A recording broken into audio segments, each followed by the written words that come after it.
Thank everybody for being here tonight. This is like sort of like a kickoff as to where we're going with the project as far as selling the project to the community. I thought it was really important that we recognize that this all started from a feasibility study that we did 2 or 3 years ago to the building committee, where the building committee sat down and really honed in on what we all felt was important at that time. And still to this day, we felt like the building that was most needed to be updated and constructed was the police station. And then from there, we will look at the COA and the library and the town hall. But we did come up with some sort of a long-term plan on how we were going to go about that. So once we had decided that we were going to go after the police station and construct that police station for everybody, then we had to hire a project manager. So I just want to introduce everybody to our project manager, which is Taylor McDonald from Pomeroy and Associates. They're very highly respected in their area of expertise. They have done a lot of police stations. We felt that they were best suited for our community, and they are our eyes and ears and will be as the project moves forward. We also are very excited that we have CGA, Dan Tavares, and Andy as our architect design. The one thing that I think is really important, something that we should all recognize, is that Andy is homegrown.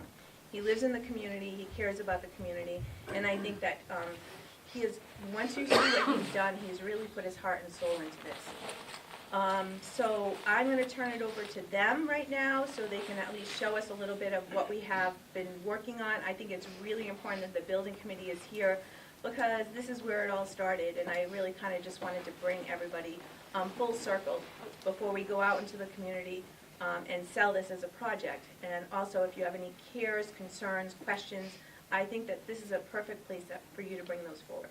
So with that being said, I'm going to turn it over to Taylor and Andy. Good evening. Thank you for having us. What we're going to do is try to give an overview of where we've been and kind of where we're going. So we'll probably jump back and forth between me, Dan, and Andy tonight. What I first did was when I went back and looked at the date we were hired, it was about a year ago. And then I went through and started to kind of count up the dates that we've met. And we've had somewhere over 30 meetings if you count all the programming meetings that we had with the department and the design meetings. So what I wanted to do was kind of run through Cliff Notes version of kind of everything we've done to date, and if there's any questions, people can certainly ask them, and we can have the architects kind of expand on their design process and how they got to the building that you'll see today. So if I go back to March of 2017, that's when we were hired. A few weeks later, we had our kickoff meeting with the police station committee. At that time is when we started to talk about bringing an architect on board. We went over the architect RFQ and the types of things we wanted to put in that proposal that would go out for an architect. In April, that same RFQ hit the streets. Our responses were due in May, and we had our designer interviews in May.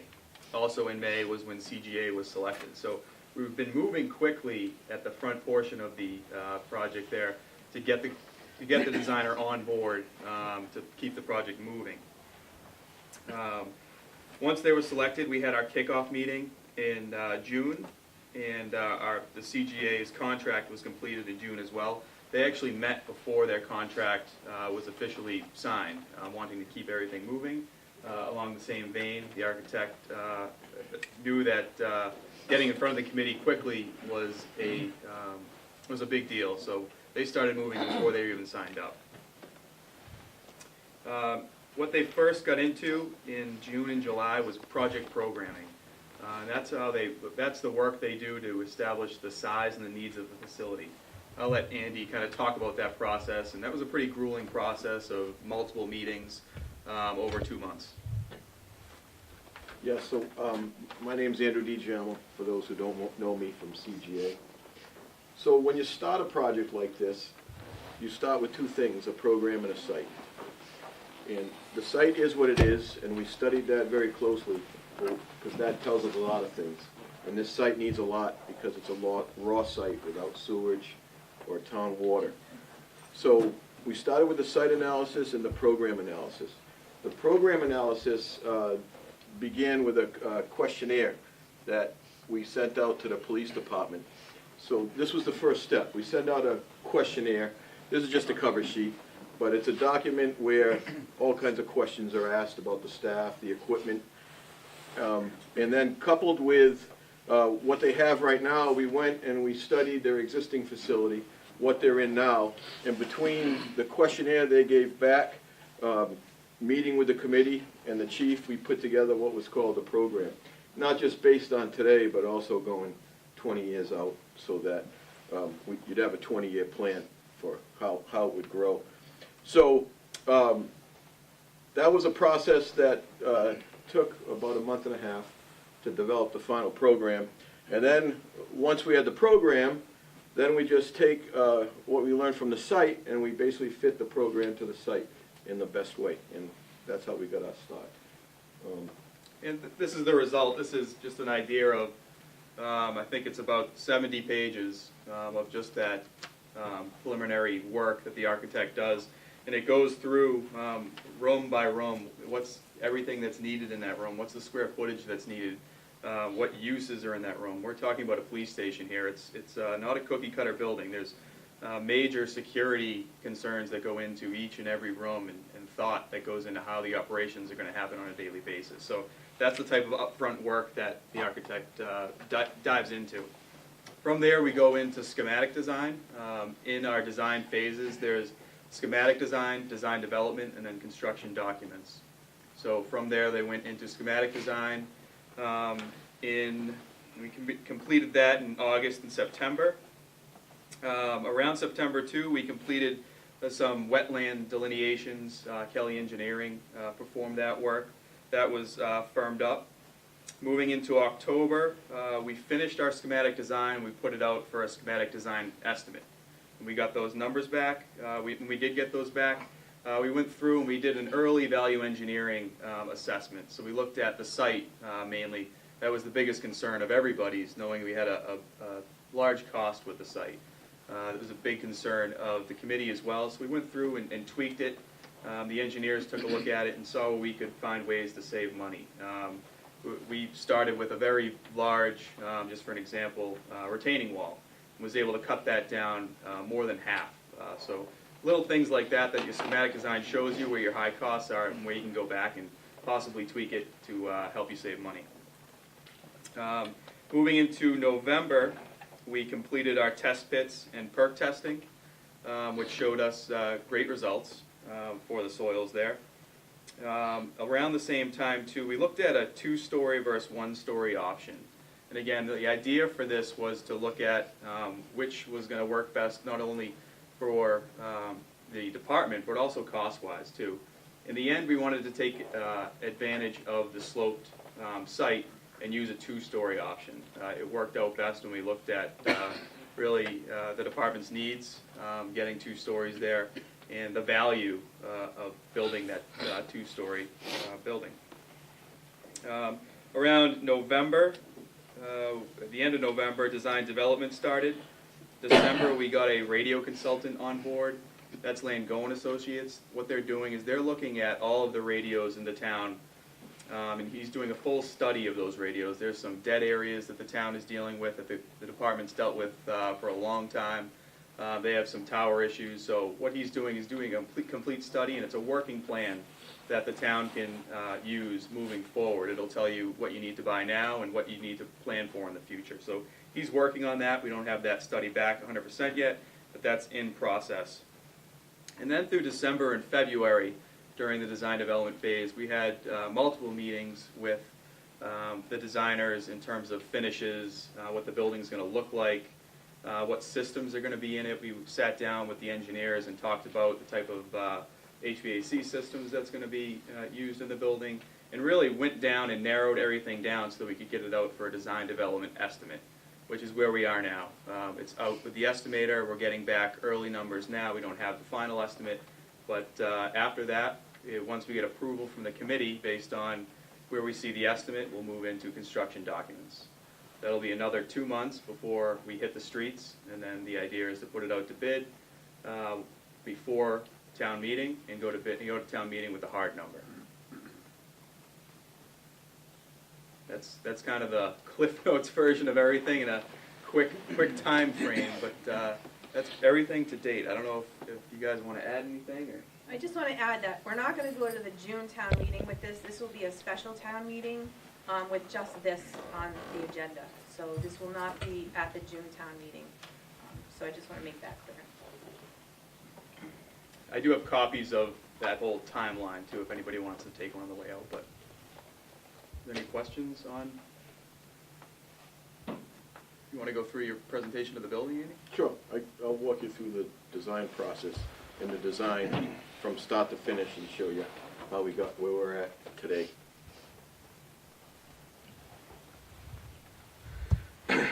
So like I said earlier about the program, to me, good design is simply fitting the owner's needs to the site. And every site's unique, every owner's needs is unique. So every design becomes unique. Style is just one part of it. And I particularly think it's very important to pay attention to the site, because you either work with it or you work against it. So we spent a lot of time looking at the site and a lot of time evaluating the needs of the town, not just today, but going into the future. This opening slide is a view of the front of the building as you would approach it.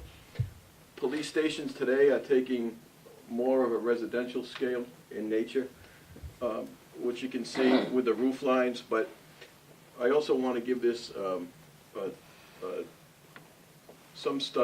want to make it look a little more civic, and you can see how I'm integrating some masonry pilasters into the front. But let's take a look at the design process. The site is an interesting site, which does have its challenges. Here's a view looking southwest. You can see that this is Memorial, and this is Chase Road right here. So we're on the corner of Memorial and Chase. The helicopter would be somewhere right over there, so you have your orientation. When we look at the site, we look at everything. Topography, how the sun travels over the site, how the water works on the site, its orientation to the street, what its neighbors are, what its context is. Before we take pencil to paper, we look at all this stuff. And this site here slopes. It slopes up pretty good at about 10% up Memorial towards the school. All the water sheds down this way into some drainage trenches in the front and eventually makes its way across the street in a culvert. So the things that present themselves right away is, number one, you're dealing with a corner lot. So the building's going to be entered from two different streets by vehicles, in which we use that to separate the police traffic from the public traffic. So the public traffic will enter from Memorial over on this side, and the police will use Chase Road out over here. The slope, we decided that, we have the slope on the site and we have to deal with it, so we decided to use it to our advantage by doing almost an attic scheme, it'd be called. Because of the way the slope runs with the face of the building, we're not a walkout basement, but a walk-in attic, if you will, to view it that way. So the front of the building appears to be 1 story back here, but as you drive up towards the back, you're now driving up and entering in on the 2nd level, if you can understand that from this view here.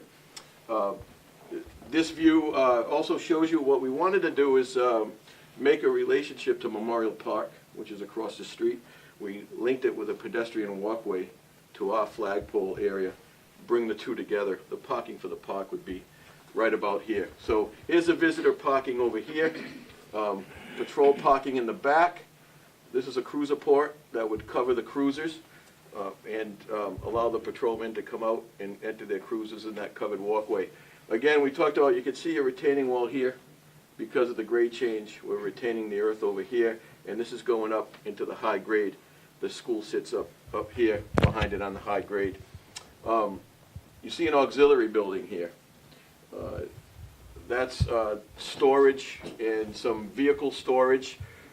We're developing that building along with this other idea that it could also happen up on this level, the drive-in level. And we're developing the 2 schemes in tandem We're trying to figure out which one is more economical. And that's why we're developing two. This could go away if the drive-in scheme ends up being more economical, which it's looking more and more that way.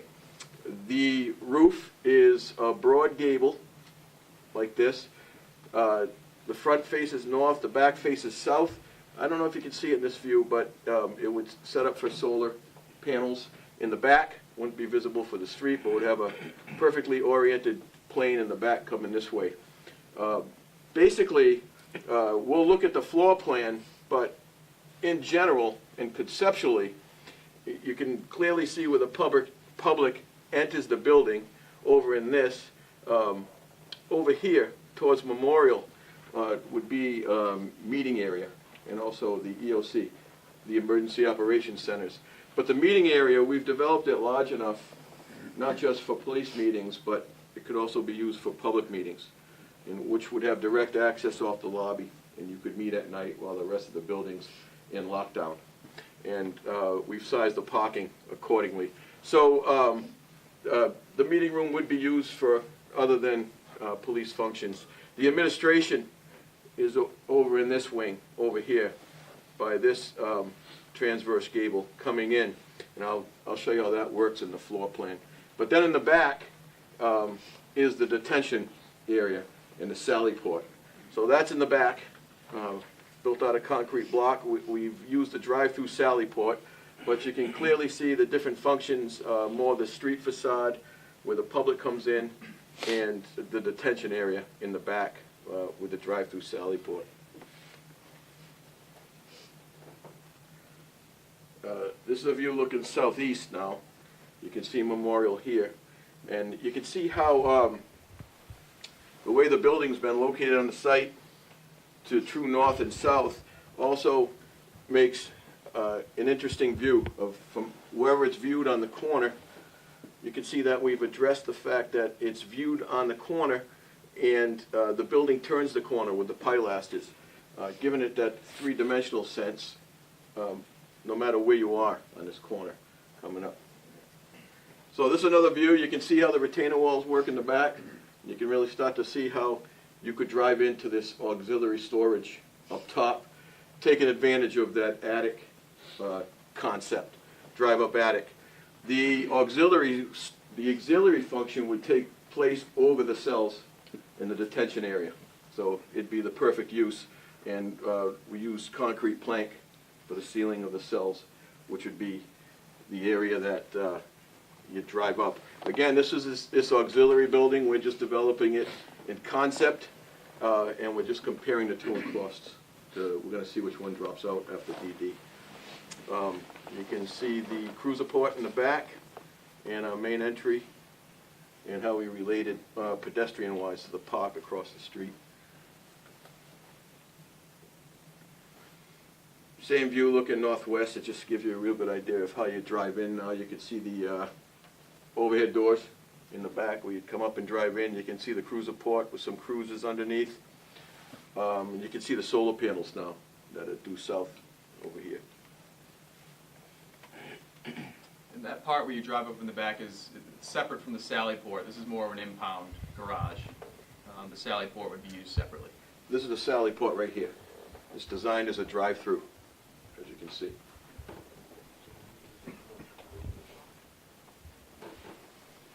So like I said, the first thing, I thought it was very important to get out on the site right away and figure out all these variables. We got a lot of variables. We got to drive a well, and you never know with a well, right? We got to drive the well. We got a lot of topography to deal with out there, the slope. We had to know what kind of soils we had out there. We had to know what kind of perk rate. We wanted to know this sooner rather than later. So this is just a picture from that November day. You can see the soils engineer in the hole, the geotechs in his fluorescent vest, and that's Derek, our Board of Health agent. So we did test pits where we actually took samples of the soil, identified what kind of soil for bearing capacity, and we also actually did perk tests to get our perk rate out there. We also got an idea for what might be under there, ledge or whatever. It doesn't seem to be any ledge, but there's a lot of boulders, a lot of rocks to move. So here's the floor plan. I wanted to show you it in 3 dimensions first with those slides so you have a better understanding of how it works. So, you know, when you lay out a police station, you have to really pay attention to adjacencies, what's next to what, and how it works, and where the public can come in and where they can get to and where they can't.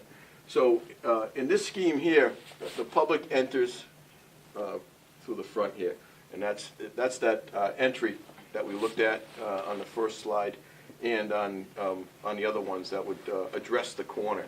So the public comes into here, and here's the public lobby. And all the spaces that the public can use are off this lobby, and everything else is protected from there in. Like we talked about, you'd come in, this is that meeting room, which is designed for 75 people. The police function, you know, we need at least 40. We've decided to divide, make it larger, so, you know, maybe you could have a meeting like this in the future, in a room like this. Certainly help. With a screen to project with. That's the meeting room function over here. Straight ahead is dispatch and communications, which is right at the heart, right in the center of the building, and everything else radiates around that. So you can see that the building's set up, you know, with the main circulation coming into this lobby, then everything circulates around main dispatch over here. Over at the top of the sheet here, this is an area that the public would go into sometimes when they were allowed through this doorway, because this is administration. This is where the chief's office is, a conference room, and lieutenant's office, and the administrative staff and their storage and their whole working. So this section here is all administration. This is public meeting. Here's your dispatch and communications in the center. Now coming down the corridor here is the detectives area with detective interviews rooms that can also be shared by patrol, which this is the patrol area space. Here's the detectives with some shared interviewed rooms coming in towards the back. It's very important that the patrol be back here because this is where that cruiser port is and where they're parked.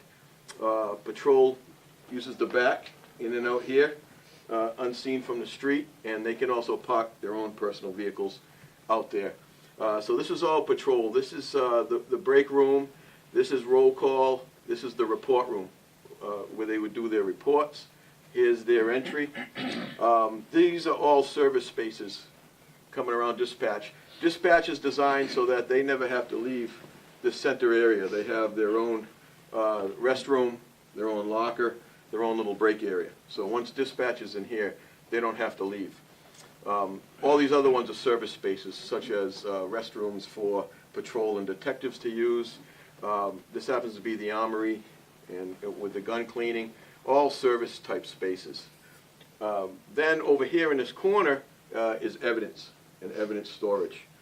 So a lot of the evidence would flow through here or this way, gets checked in, passed through, and then the person who handles the evidence would take it from there. We have evidence storage, ventilator lockers and such for all that substance. So this here would be all evidence and evidence processing and storage. This is a stairway up, the second floor, and then this is all our electric power room, sprinkler room, and storage. And we've also planned for an area where a future elevator could go if ever chosen. Because of the walk-up attic type and the uses we put upstairs, we feel an elevator wouldn't be necessary up front. But if they wanted to develop the space, because we do have future space within our roof line that can be developed later just by building out the space without adding on. If certain functions started to go on up there, they could need an elevator in the future. So we've planned for that future elevator. Then you can see a clear distinction here, both function-wise and construction-wise. It goes from a wood frame to concrete block and concrete plank out here. Because this is detention. You see 1, 2, 3 cells, 3 holding cells. One's handicap size over here. and everything that goes along with detention, processing, decon shower, booking, all that would take place here, which of course is right off your drive-through Sallyport, which comes here. This is where the earth banks up against the building. These are designed as retaining walls. We limited the size of retaining walls by designing these as wing walls or dead men, so that the wall and the footing doesn't have to be so large and have so much steel. And over here, these would just be the storage that's needed off the Sallyport. And this is actually a room where for canine use over around the corner over here. So this, what I call the south wing, this L shape, is all detention and drive-through Sallyport.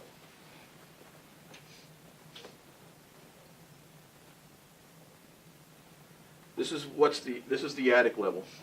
So this building, you can see the clear distinction here between the main building and that south detention wing. The main building is strictly one story, has a broad gable roof. And as the roof goes up, of course, you get headroom. So you can see, I don't know if you can see it, but you can see the hatched area. That's sloped, and then this white area is where it gets into full height space. So this is the developed area now versus the area for the future, or just for storage or whatnot. So, you know, it could be used for storage now, but could actually be developed, and we've planned it that way, into you know, offices or what might be used later.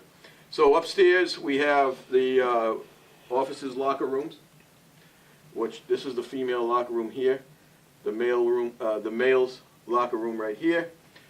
We have right over the dispatch is all the communications and the things needed for dispatch.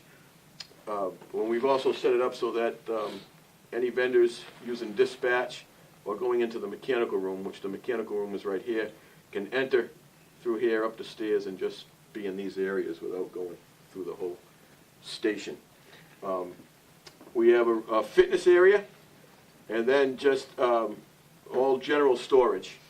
And of course the auxiliary building where you could pull cars in and impound to clean them out.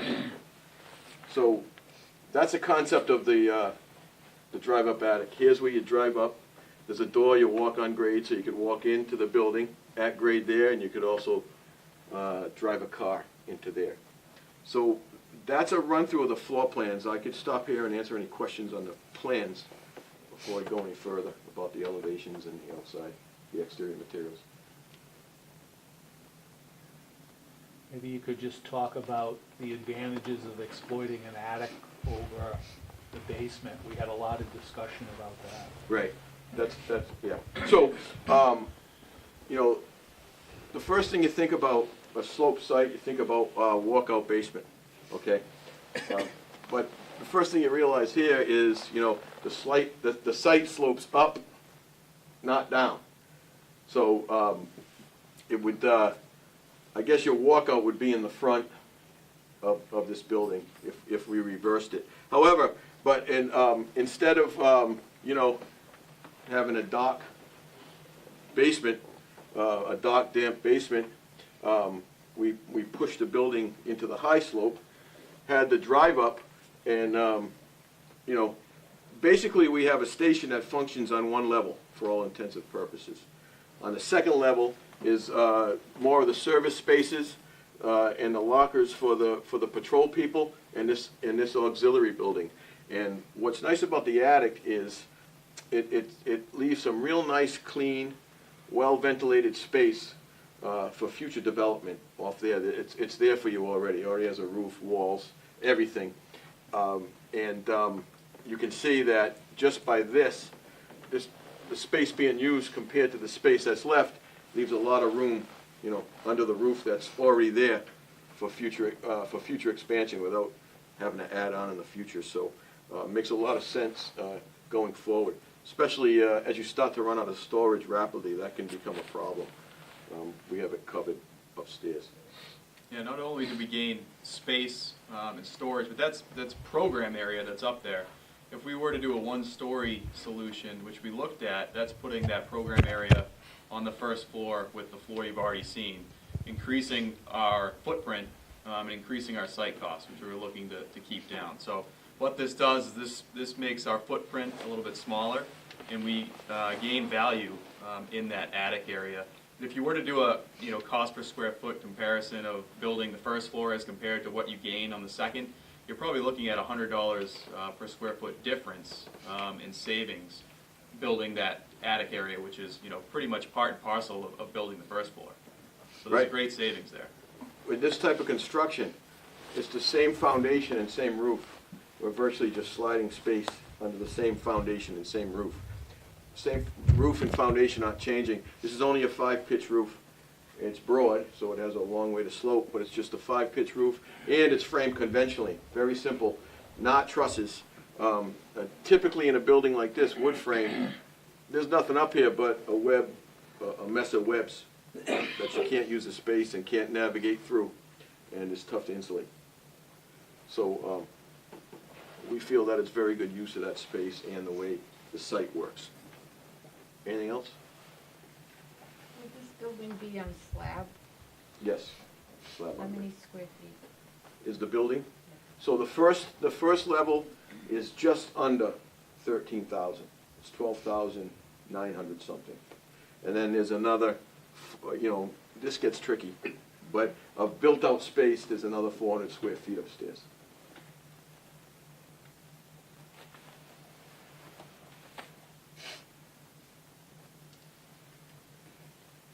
Any more?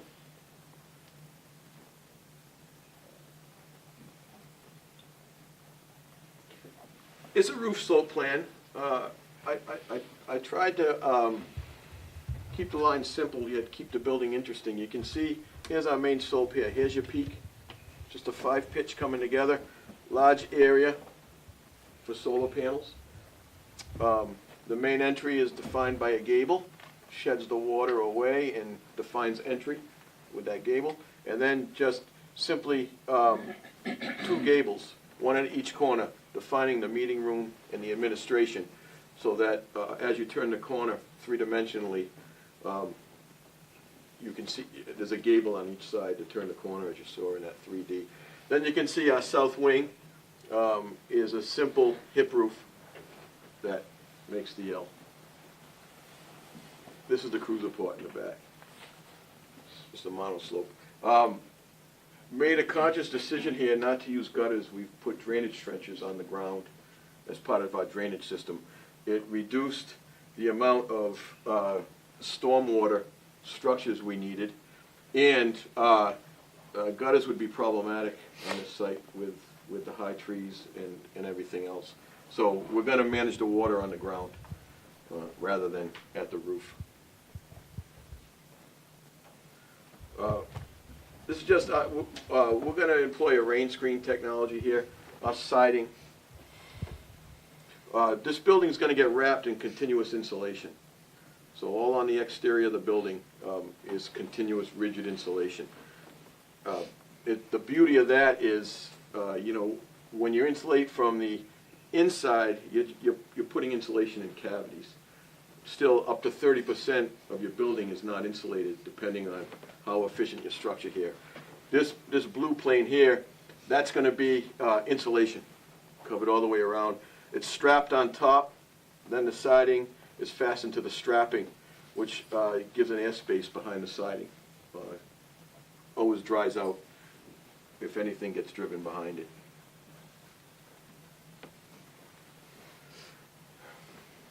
This is just some wall sections. We won't spend much time in this, but you can see here, if you follow it up, you can see our insulation all the way up and up to an R38, a rigid, over the roof. You'll see that the construction changes for, this is basically the structure of our building. It's a big broad gable. You saw it in 3 dimensions, but this here shows, this shows real good the rigid insulation all through the building. The lines of steel structure and then the wood rafters above, so that instead of all this being trusses, this is all space that people, you can see I drew in a 6-foot person to give it some scale. but you can see what kind of space we're talking about and what kind of space is made by this building, which is one story, but we're taking advantage of the space of the roof.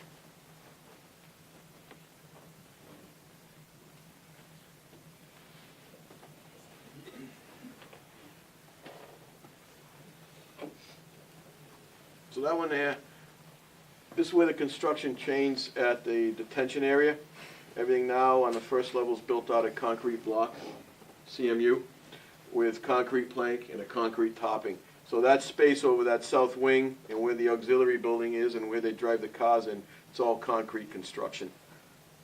This is a section to the cruiser port, which is going to be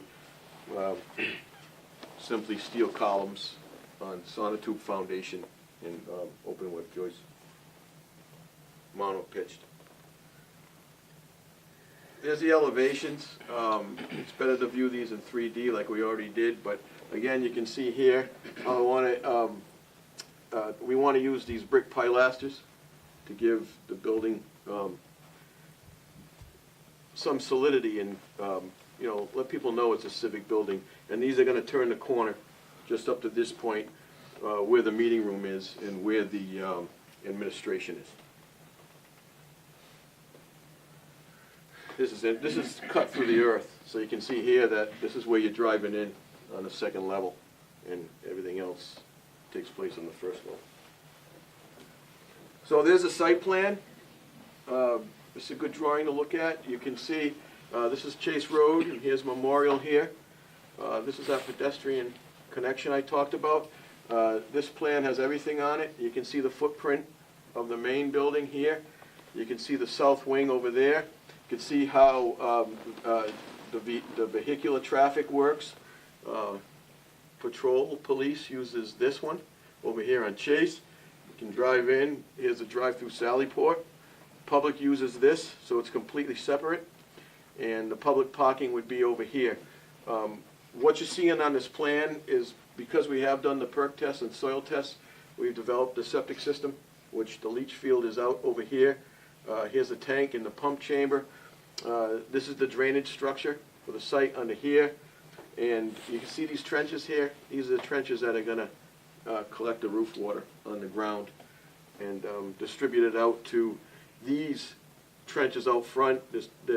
These have trenches out front, drainage trenches that eventually break through a culvert through the road and go across the street. This shows you what kind of topography we're dealing with. Every one of these represents a foot. Every one of these lines, the closer they are together, the steeper the site is. So you can see it all slopes down this way.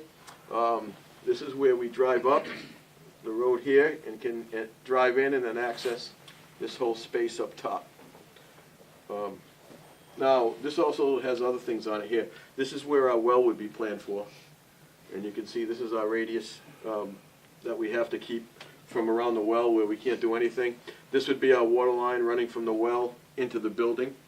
And because we're on a well, we're going to need a 30,000 gallon cistern tank, which is here, and a fire pump inside the building that goes down about 18 feet down in the shaft. So this is a big variable what we get here, and then we'll have to develop this cistern and fire pump system for the fire protection. Here's our retaining walls here, here, and here.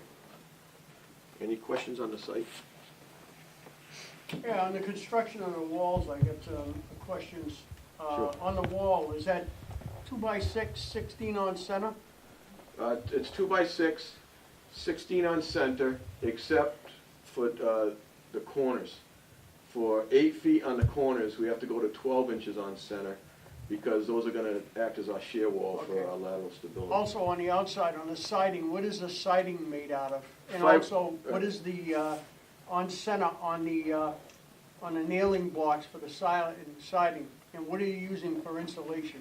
Yeah, so the first part of the question is the siding is fiber cement clapboard, also known trade name of hardy plank, with a factory finish on it. The strapping or the furring that it would be nailed to, that builds it out for the rain screen, is also 16 inches on center. The insulation is rigid closed-cell polystyrene, Other words, like styrofoam? yes. Closed-cell, not a... Okay, so now on the inside wall, you've got what, particle board or a wafer board? Plywood, You're gonna use plywood? gonna use plywood. What, half inch or 5/8? It's 5/8, yeah, for the wall sheet. All right, and no insulation on the inside, so that, the studs are on the inside. In other words, you're gonna put your drywall on that, and then, Right, so that's a great question. I can't answer it 100% yet, but we're looking into now. We've done, we meet code with the rigid. Now we can make a decision on, we can weigh the life cycle cost analysis to see if we then also insulate the stud cavity. okay, that siding on the side now, I noticed in this last big windstorm that we had around here with probably, I know I recorded gusts around 80 miles an hour, that I saw a lot of siding ripped off buildings. Yeah. I mean, what factor would you have in this police station to protect these? If they're gonna be operating 24 hours a day, windstorm or no windstorm out of there, Right. so. Yeah, Are they gonna have pieces of fiberboard flying all over the place, or what? no, and that's one of the reasons we like fiber cement. You can get much higher ratings wind-wise than you can with, say, a vinyl or something like that. Masonry for the whole building would be cost prohibitive, would be expensive. Fiber cement with this factory finish and installed over a rain screen carries quite a warranty and is maintenance-free for, nothing's maintenance-free, but it's low maintenance for a long time. Well, that's the one thing that scares me, the fact that you got that open space behind those boards, so that if that pressure gets in there, is gonna be lifting that stuff right off, you know what I mean? Yeah, so, yeah, I know exactly what you mean. So, the beauty of a rain screen, so, on the surface, everyone can kind of understand a rain screen would give you an airspace behind. So if anything got driven behind, it would dry up, right?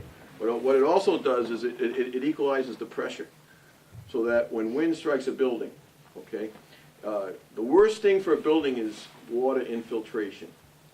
Air infiltration's bad, but water's even worse. Because once water infiltrates, it causes decay, ruins insulation. What's the R value of wet fiberglass? It's 0, right?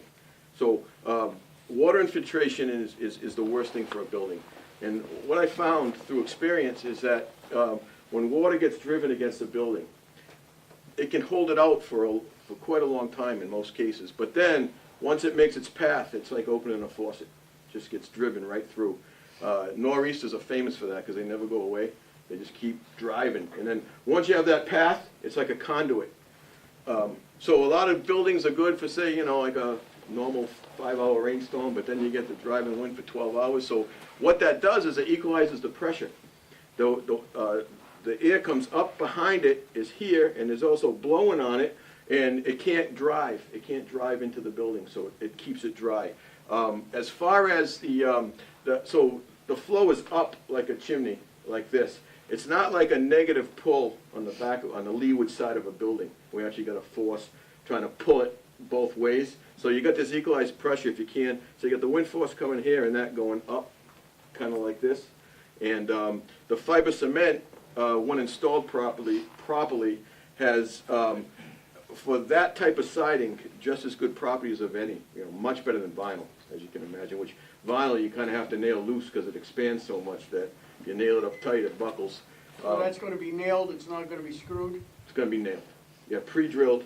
You got to pre-drill it and then nail it. Andy, describe the roof system as well, like what type of shingles that we're proposing on the project. Right. So, So, we're talking about a little bit of winds. yeah. So the roof, like I said, we're gonna wrap this building in continuous insulation. I mean, there's no substitute for continuous insulation. You're basically building a freezer. You know, it's like building a freezer, continuous insulation. On the top then, and this is, What's the R value on that insulation?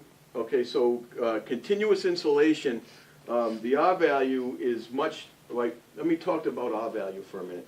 And first of all, R value is great, but infiltration is really the key. Like on a cold night, if you got wind moving through your building and pulling it out with the wind, R value doesn't mean anything. So it's building tightness first, but R values are extremely deceiving. And that's why continuous insulation is so important. If you look at, if you get the real scoop on R value on a stick framed house, so say you get an R13 in the wall or an R15, the true R value, due to the cavities and due to all the framing, there's a factor that brings that down to almost like a 7. It's truly like a 7. With continuous, it's the true R value because there's no cavities, there's no break, it's just all outside. So the roof, with how we have it designed now, gets a full R38 of continuous. And that's a full R38. If that was in the cavity, you start off with an R38, it's really like an R20. So the roof has R38 of continuous. The sidewall has, bear with me for a minute, 3 times R15 of continuous, which is equal to about an R28 of cavity. Yeah, continuous insulation. It's my belief that the codes are moving towards, in one day, maybe 20 or 30 years from now, you'll have to do continuous because it's such a drastic difference. Andy, between the exterior sheathing and the continuous insulation, you're gonna have a vapor barrier, correct? A continuous vapor barrier that can close it all. Where'd you say it's going to go? Between the sheathing and the insulation. Yeah, so it's this is going to have what's called, they call it a weather-resistant barrier right now. Keeps out air infiltration and water. It's going to go, it's not going to go inside the building, it's going to go outside. One thing you have to look at a building is, if moisture does get into part of the wall, is it going to dry out ever? That's where you run into trouble, where it can't dry out. So we're going to have a weather-resistive barrier underneath the rigid on the outside of the building. God forbid the wall ever got wet inside, it could dry through the inside. It would be able to dry through the inside. What I don't want to do is put a double vapor barrier in. If my weather resistive barrier is going to be a vapor barrier, you can't. It's going to be a vapor barrier. I don't want to put another one on the inside. I want to be able to get that air movement inside and can dry it out. So there's going to be a weather resistive barrier. Typically in wood construction, you're used to seeing the foil face or the craft face on the insulation. That's to try to keep the vaporized moisture from driving through the walls, trying to keep it on the heated side. Because on a cold night, right, your 70-degree air is going from 70 to 10 as it travels through your wall. So that dew point is somewhere in the wall, right? Somewhere in the wall, that vaporized moisture is going to go back to a liquid. So you're trying to keep the vaporized moisture out of the wall. Here, you're letting it go into the wall, but the wall cavity, we want to keep the same temperatures of the room. Once you insulate the wall cavity and put a vapor barrier up, the heat from the room isn't getting into the wall cavity. The way I have it designed is your cavities are all warm like the room. There's nothing stopping the heat. And it's just a continuous insulation that's stopping everything. Now, is there a sprinkler system in there? Yes, absolutely. And that's gonna be a dry system? No, it's going to be a wet system. The only dry system is under the cruiser port. And it's quite an extensive system. What about the attics up there? They're gonna That's the have beauty of the continuous insulation. The It'll be a building is warm the attic. envelope. There is, the worst thing, what causes all problems in buildings is these quasi-unconditioned spaces, like attics, crawl spaces. That's where you get into all your problems. All the air in this building is conditioned, and it's shown that that's the most efficient way to do things. So with the continuous insulation, the whole building's conditioned. There's no quasi-spaces here. Nothing that can freeze, nothing that can make an ice dam. What makes an ice dam? The weakest part of the building is where roof meets wall. Why? Because the insulation gets mushed to nothing. There's nothing there. Hot air rises, right? Try to go up. It goes right to that point where roof meets wall. That's going from high to low pressure. That vaporized moisture is screaming out, right? So it gets through there, condenses, right?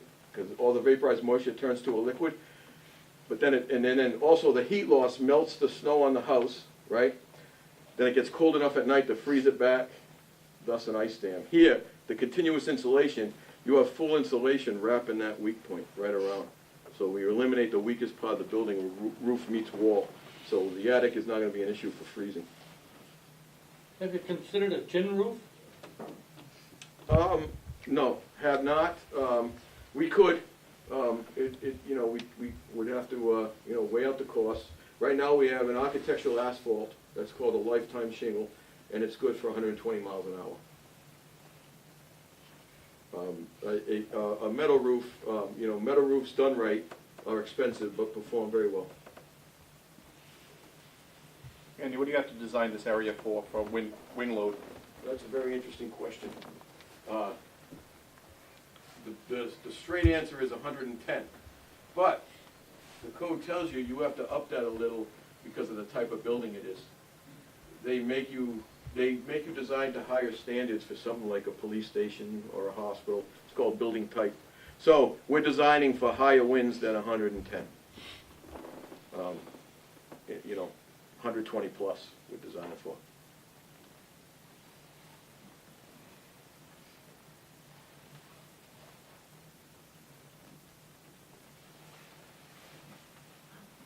Is that it? Anybody else have any questions? We're all experts in science now, so. This is a section through that 30,000 gallon cistern and deep well in the building. On a well, we're gonna have to have a fire pump in the cistern. The fire pump goes 18 feet into the ground. You know how deep that looks? An 8-foot diameter well? It's quite a structure right there. That's quite a cost for the fire suppression. Which, you would always wanna protect a police station with sprinklers, but we have to by code anyways, but it's costly here. This is just, I'll end on this view. This would be the view as if, I wanted to show you how we address the corner here in the building. This would be the public's approach as they pulled in off Memorial.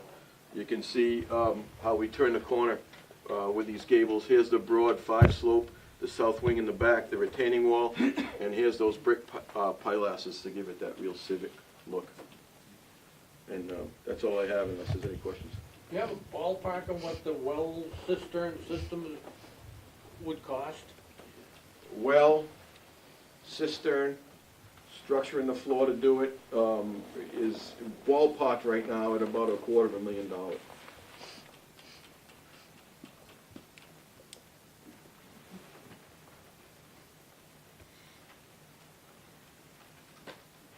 What do you say if you have city water? Pretty close to that much. Assuming that sometimes you need a fire pump on city water. We'd want to make sure we didn't need one with the way the piping distributed, but there's no guarantees, because then you'd be putting a lot of money back. Andy, any idea on the maintenance cost of a cistern over, say, 30 years? Any idea? Yeah, well, you got the Would you have to replace it? Would you have to replace the cistern? The cistern, the way the tanks are designed now, you wouldn't. You'd be replacing pumps, and you'd have it, it costs thousands of dollars a year just in inspections and maintenance on, definitely in the order of $5,000 a year, maintaining a system like that, just with the required inspections, and you would be replacing a pump and everything else.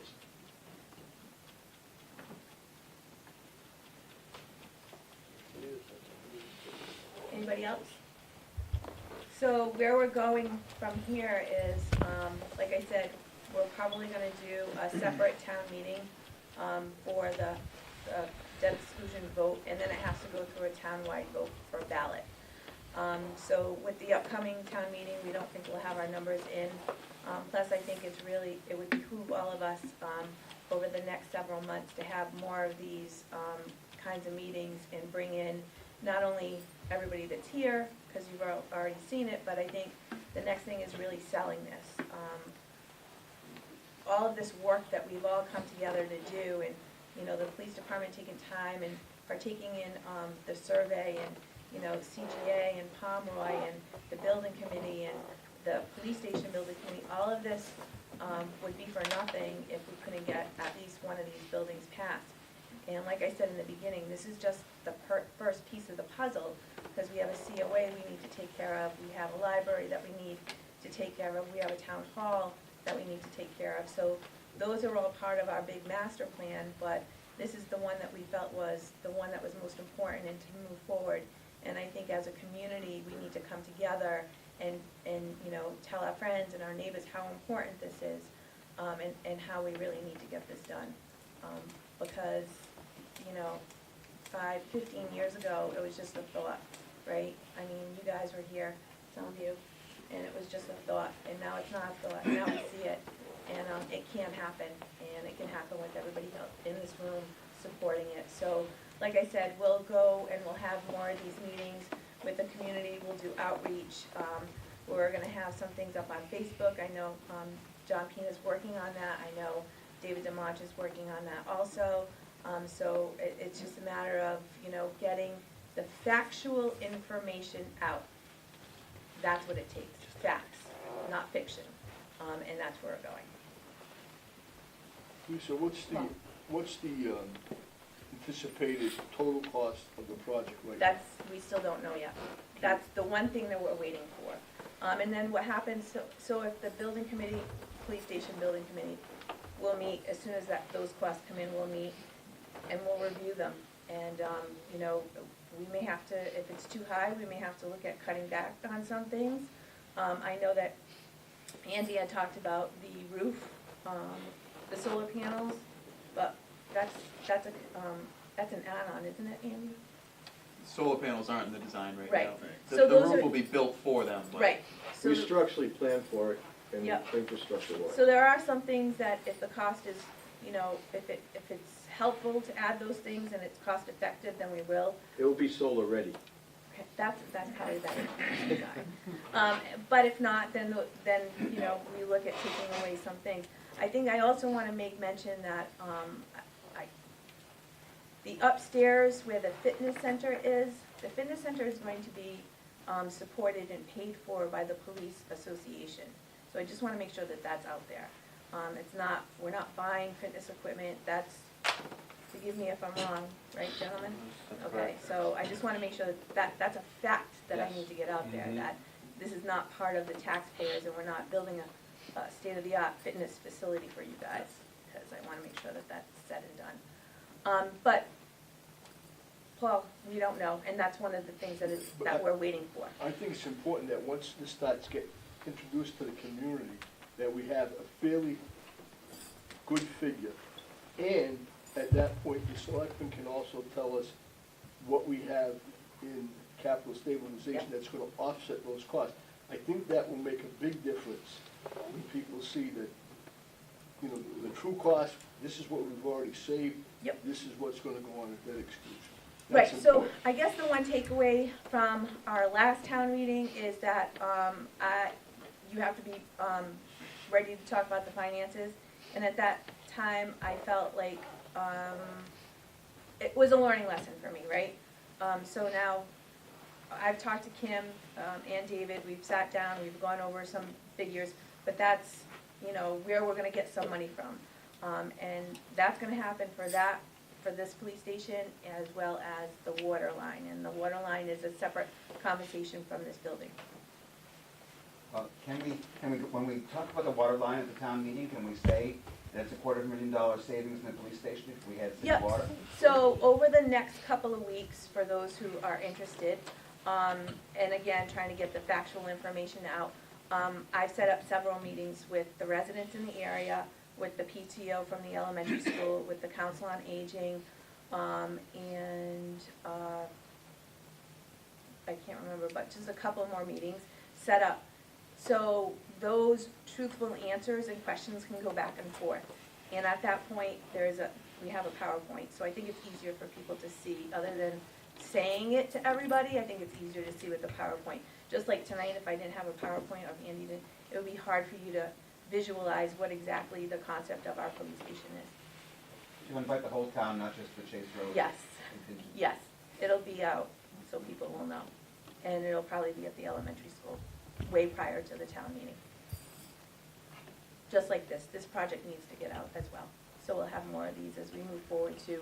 I think we anticipate maybe an August special town meeting for this.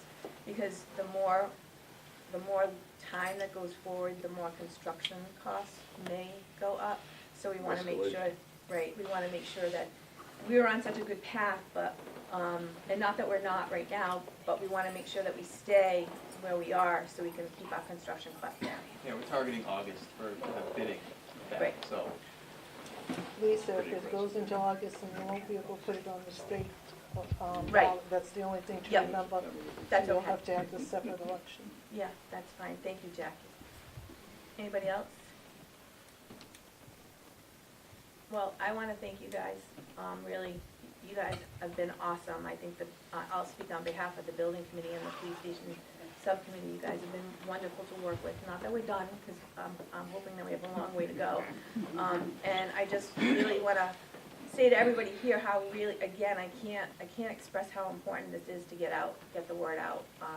And once we have the figures back, we'll make sure that we, reconvene and let everybody know what we're talking about. We're not gonna throw anything out there that we don't think is passable. Okay? Thank you. Motion to adjourn. Thank you.